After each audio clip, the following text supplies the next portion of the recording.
That's Too Much Man is possibly the saddest and darkest episode in all of BoJack Horseman. The story deals with pain, addiction, unhealthy coping mechanisms, and most importantly, BoJack's failure as a friend and father figure to Sarah Lynn. After BoJack's Oscar nomination is vacated, he falls deeper and deeper into his own shame spiral, one that sends him on an ill-advised quest to make amends to the people he's wronged. But as BoJack's self-serving adventure goes deeper, his neglect for Sarah Lynn's insecurities, fears, and demons grow larger, until it's too late. Because there are some people you can't save. That's Too Much Man begins with BoJack calling Sarah Lynn and asking her to party, derailing her 9 months of sobriety without a second thought. The two of them do drugs, drink, and party together until BoJack starts to black out and lose track of time. After a shameful speech at Sarah Lynn's AA meeting, BoJack decides he needs to reach out to everyone he's hurt and make amends. But what BoJack doesn't recognize is that his intention here isn't to actually reconcile, take accountability, or make up for the actions that have left him alone. What BoJack is really searching for is his own sense of comfort, a relief from his own guilty conscience, something we've seen from him over and over in the series, in particular earlier this very season in Fish Out of Water. He basically hasn't learned the lesson that should have been obvious from his experience with Herb back in Season 1's The Telescope. BoJack is seeking personal closure and relief. He isn't actually concerned with the things he's done to people. And this is showcased over and over in the ways that BoJack tries to make amends throughout That's Too Much Man. You just say you're sorry for the things you did and you get a clean slate. First, BoJack and Sarah Lynn go to make amends with Mr. Peanut Butter and Diane, who aren't home. BoJack breaks into their house and eats all of their food. When they're caught by Diane and Mr. Peanut Butter, he breaks Diane's wrist as they flee the house. A pretty bad job at making amends. When he tries to make amends with Todd, he literally apologizes to the wrong person, an actual child. To me, this represents the way that BoJack infantilizes Todd subconsciously. He sees Todd as a child in a leech on his success, when in reality, Todd has only ever been a good friend who's there for BoJack. But BoJack couldn't even be bothered to apologize to the real Todd. When he apologizes to Princess Carolyn, he just stands on his car and yells in the middle of the night. A truly rude action to all involved, especially PC. BoJack's concern is entirely his own conscience, not anybody else. And then there's BoJack's apology to Anna Spanakopoulos. Amends? For what? I don't know. Whatever it is that you think I did to make you disappear. BoJack goes back to her house 3 different times, and each time she recounts a sad and traumatic incident from her past to try and help BoJack understand his own shortcomings. But BoJack's bender blackouts keep interrupting the story. The fact that BoJack continues to go back to Anna and forces her to recount her own trauma over and over for his own peace of mind shows exactly what his priorities were. Because there are some people you can't save. Because those people will thrash and struggle and try to take you down with them. But even worse, BoJack couldn't see how Anna's story related to his own situation. What does it have to do with me? Maybe if he had, this episode could have ended differently. But the worst indication of BoJack's attempts to make amends being self-serving and only making things worse for his victims is Penny Carson. BoJack drives himself and Sarah Lynn all the way to Ohio to make amends with Penny. This was somebody who BoJack feared he traumatized deeply, yet he cannot bring himself to stay away, despite knowing that he could dredge up old trauma for her. It was not BoJack's place to seek out Penny, especially after Charlotte's warning in Season 2. And if you ever try to contact me or my family again, I will fucking kill you. But here he is, reopening old wounds. I don't want to see you here. I don't want to see you at all. I was 17. I didn't know any better. One of BoJack's most heartless mistakes.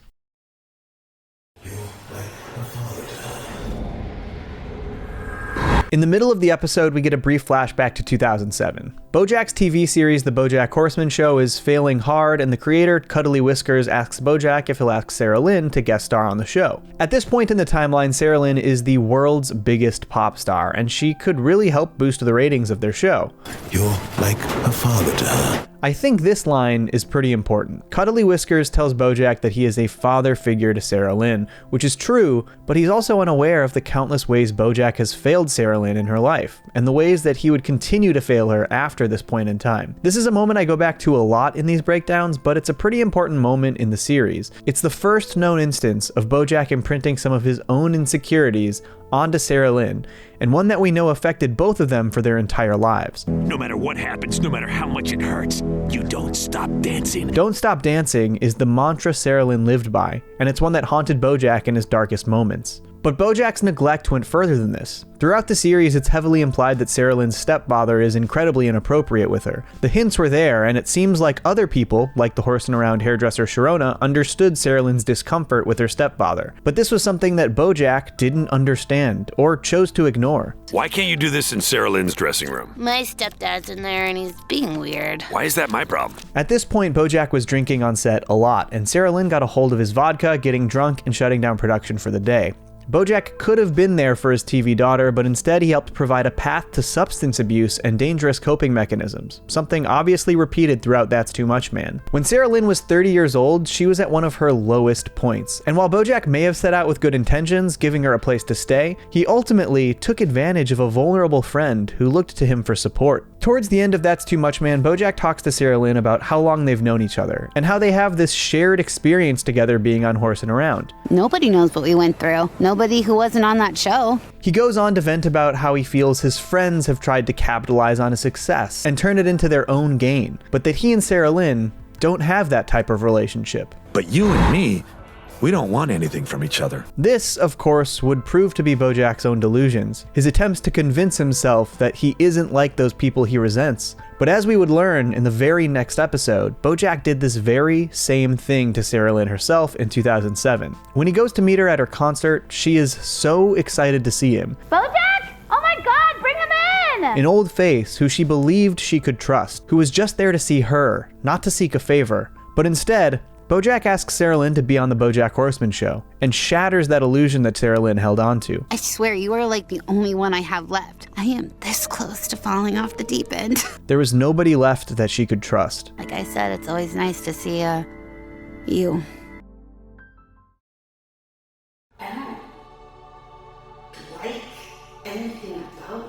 Throughout That's Too Much Man, BoJack not only showcases how little he actually cares about the ways he hurt his friends, but he actively shows that he doesn't actually care about Sarah Lynn's fears or insecurities. Every time Sarah Lynn starts to say something real, something personal that she wants to let out, BoJack ignores it, changes the subject, or goes on an unrelated tangent. You know, it's amazing that it's legal for kids to be actors. How is that not child labor? I didn't know what I was signing up for. I was 3. Here, she is venting about how she never even got to choose her own life path. She never had her own agency. She was forced to be on TV at 3 years old, and her entire life was dictated by this decision. But how does BoJack respond? This is getting me depressed. Let's do something fun. When they're at Oberlin, Sarah Lynn daydreams about going to college and continues to say that she wants to be an architect. But, you know, one of those architects where at night she's a high-end call girl and by day she's an international super spy. But BoJack latches onto the wrong parts of the story and ignores what she's saying. If she's a call girl at night and a spy during the day... Hey, look! This all comes to a head in the motel.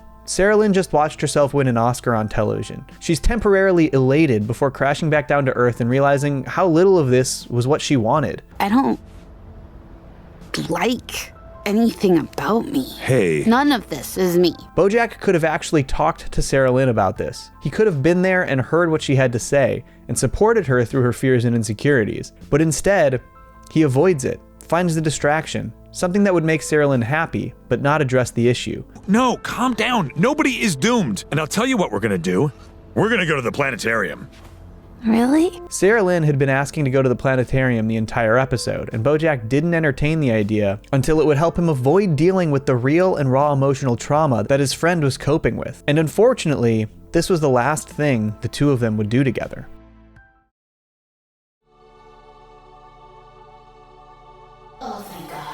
The beginning of That's Too Much Man opens on a gorgeous recreation of the famous painting Ophelia by John Everett Millais. The painting itself was completed in the 1850s and depicts the death of Ophelia from Shakespeare's Hamlet. This version of the painting shows Sarah Lynn in place of Ophelia as she drowns in the river. But why did they choose Ophelia's death for Sarah Lynn? Let's dive into Hamlet and break it down. Ophelia's death isn't portrayed in the play, but it is recounted by another character who describes Ophelia climbing a willow tree before falling into the river. Here's what it says from there. Fell in the weeping brook. Her clothes spread wide, and mermaid-like a while they bore her up. Which time she chanted snatches of old lauds, as one incapable of her own distress, or like a creature native and endued unto that element. But long it could not be, till that her garments, heavy with their drink, pulled the poor wretch from her melodious lay to muddy death. So let's dive in. Her clothes spread wide and mermaid-like a while, they bore her up. In modern terms, this explains that at first her dress kept her afloat. As one incapable of her own distress, or like a creature native and endued unto that element, describes that she was unaware of the danger she was in, and that she seemed comfortable and did not panic as she floated. But long it could not be, till that her garments heavy with their drink pulled the poor wretch from her melodious lay to muddy death. As the water filled her dress, she began to sink into the river. As the weight of the wet dress slowly crept on her, it became too late. She was taken under, and she died.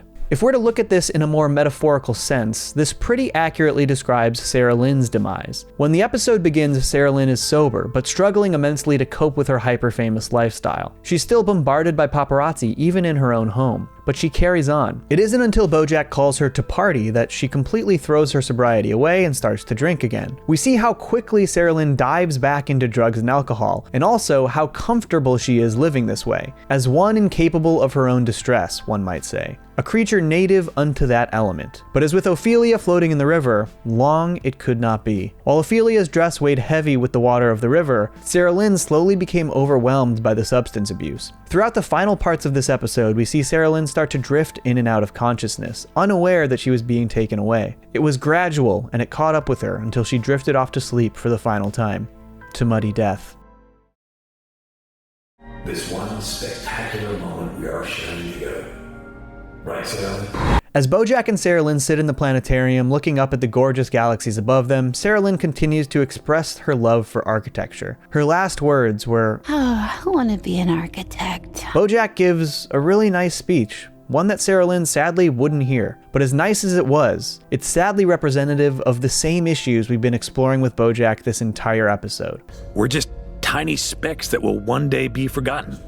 So it doesn't matter what we did in the past or how we'll be remembered. What BoJack says here isn't really to ease Sarah Lynn's fears, it's to ease his own. He ignored what Sarah Lynn said moments before, the last words she would ever speak. Sarah Lynn isn't worried about how she'll be remembered. She's worried that she never got to live her own life, make her own decisions, do things that make her happy. As we know, Sarah Lynn would be very fondly remembered, but that doesn't mean she got to live a life that fulfilled her. BoJack's final words to Sarah Lynn instead express his own fears, that he will be remembered as somebody who caused pain to everyone around him, that his past would haunt him forever. But looking at the grand scheme of the universe and how inconsequential we are from a larger perspective eases his own fears, not Sarah Lynn's. But he did get one thing right about life.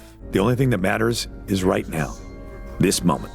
This one spectacular moment we are sharing together. It's just too bad that she never actually got to hear him say it. Right, Sarah Lynn? Sarah Lynn? Sarah Lynn? Thank you so much for tuning into another BoJack episode breakdown. If you like this video, please let me know in the comments, and of course, let me know which episode you want me to cover next. If you can, please do the whole liking and subscribing thing because it helps me out, and I'll see you next time. Peace. Johnny to Cellos!